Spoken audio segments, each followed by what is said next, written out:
Thanks to the tireless work of David Politis and Steph Young, we've all become aware of the reality that people in surprising numbers are vanishing from our world's forests, as well as more urban settings. Sometimes they are brought back. Oftentimes they are dumped like trash into lakes and waterways, and sometimes they are never seen again. In issue 201 of UFO Navigator, citing a Saporofy newspaper, written by one Yakov Ivanov, Mikhail Gerstein described a very bizarre event that was said to have occurred in the Ukraine in August 1980, involving the discovery of a man who had previously gone missing.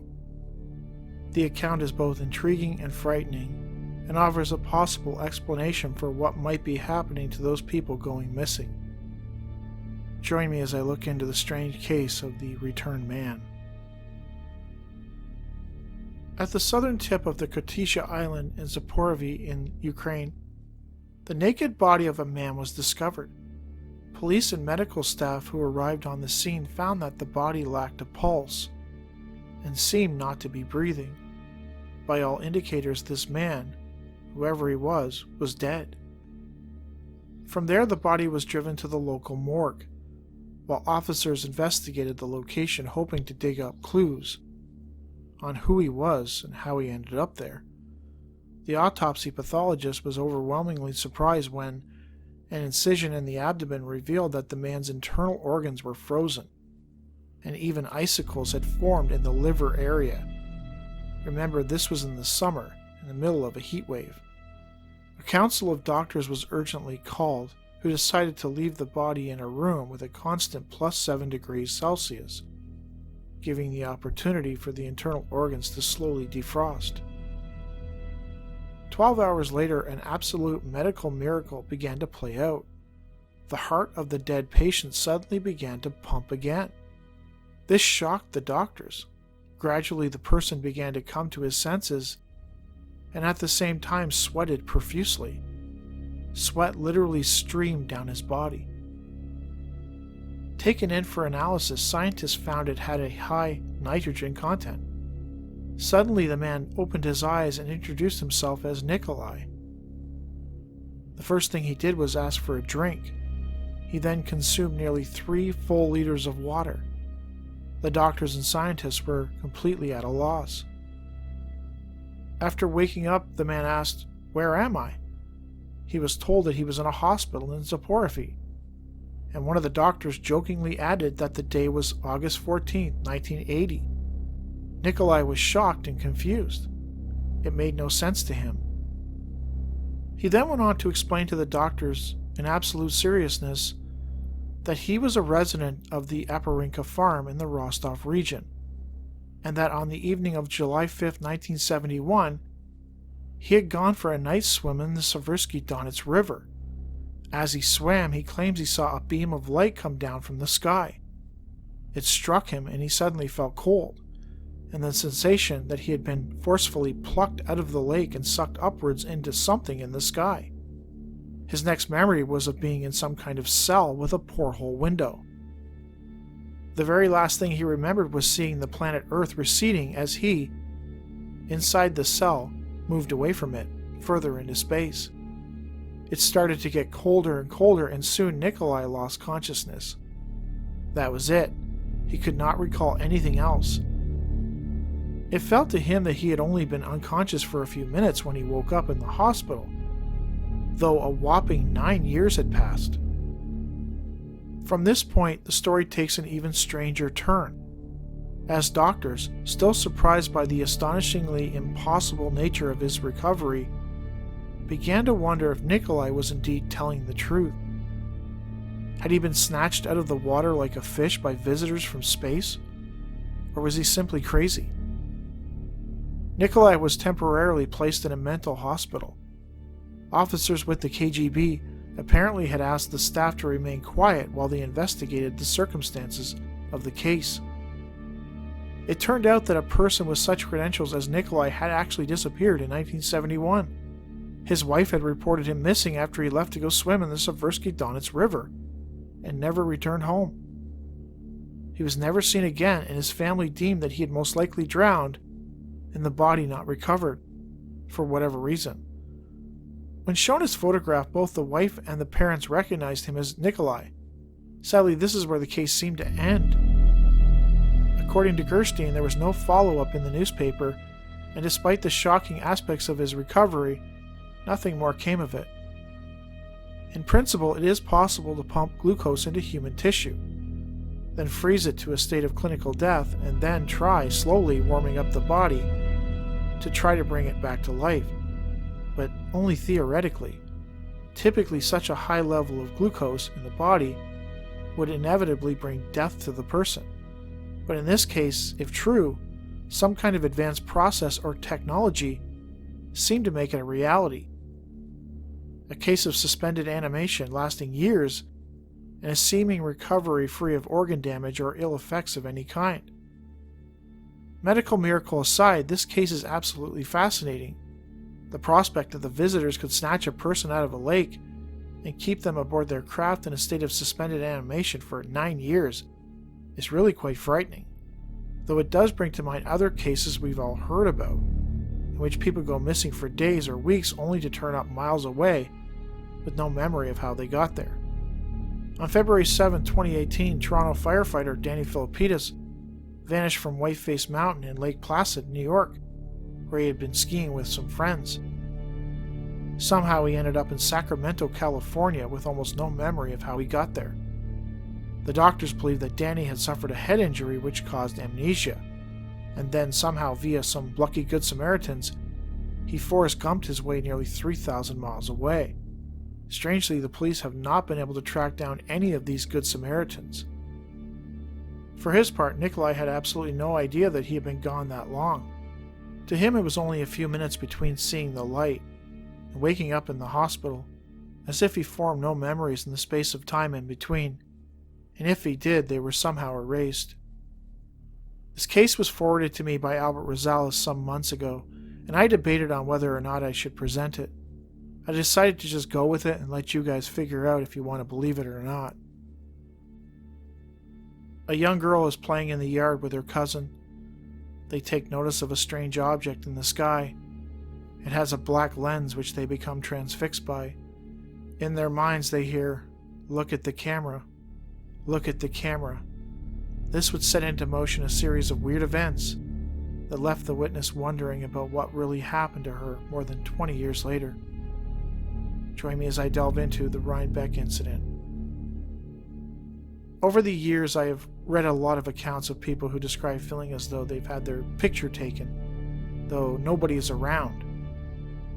I even covered such an incident in a previous video, a story featured in 40 in Times, in which a woman standing in her kitchen observed a flash, and she had the sense that somebody had taken her picture, though she could not figure out how. Sometimes a flash is involved and sometimes not. For me, one of the most interesting cases involving a witness feeling as though they've had their picture taken happened in Rhinebeck, New York in 1957, mainly because the witness described hearing in her mind the words, "Look at the camera. Look at the camera." Her encounter, as detailed in the 1979 issue of Timothy Green Beckley's UFO Review newsletter, is fascinating and creepy, as it suggests that our neighbors from beyond might not just be visiting us, but possibly documenting our existence. The woman, identified by Beckley as simply Tina M., claims it all started on Sunday, November 3, 1957. At the time, she was 11 years old. She and her parents were visiting some relatives at their Rhinebeck, New York home. The house was quite isolated and surrounded by lots of woods.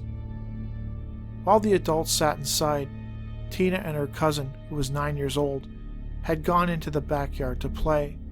It was around 1 in the afternoon, and both had just eaten lunch and were feeling restless. It was chilly, and the sky had that cloudy gray overcast. Tina recalls looking up and noticing something that looked like a dark, thin line sweep across the sky from the southeast to the northwest.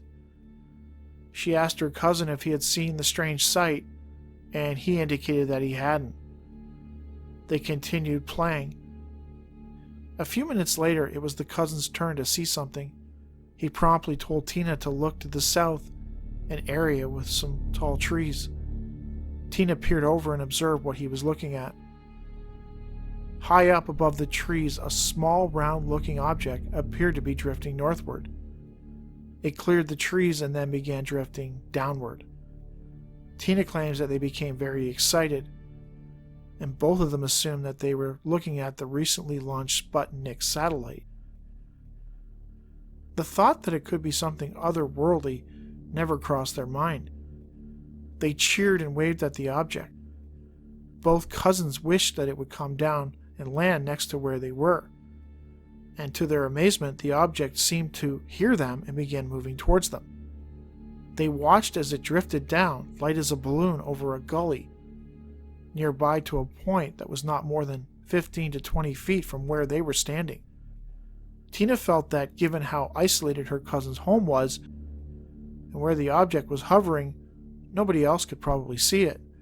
It then drifted directly towards them, eventually coming to a complete stop, slightly higher than their line of vision. It was no more than 15 feet from where they were standing. She noted that the object was a small gray dull metallic cylinder. It appeared to be about 2 feet long. The center part of the cylinder was thicker, making it look like a barrel. On one end of the cylinder were 3 or 4 small bent legs, joined together with strips of metal. She did not notice any kind of writing or emblem on the object, and she admits that she looked very carefully, trying to find something to indicate where it had come from. There was absolutely no noise coming from the object, which was in an upright position. Then the object tipped on its side. She could now make out the sound of a motor running.